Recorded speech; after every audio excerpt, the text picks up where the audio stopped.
Israel's Prime Minister Benjamin Netanyahu stepped up his rhetoric this Thursday at the UN General Assembly. He was also on the offensive during his speech.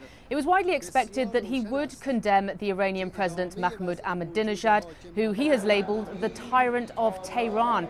And it was expected that he would try to tell the world that the biggest threat to the world is a nuclear Iran.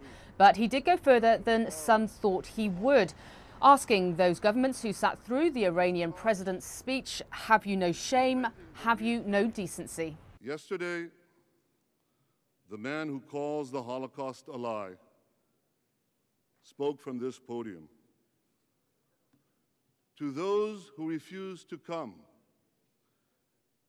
and to those who left in protest, I commend you.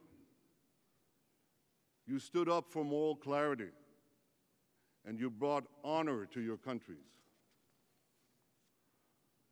But to those who gave this Holocaust denier a hearing, I say on behalf of my people, the Jewish people, and decent people everywhere, have you no shame? Have you no decency? Mr. Netanyahu showed a copy of minutes of senior Nazi officials when they met to discuss the extermination of Jews during the Holocaust. He also showed some blueprints of the Auschwitz-Birkenau concentration camp. He then went on to make clear analogies between the Nazi regime and what he calls the terrorist regime in Iran.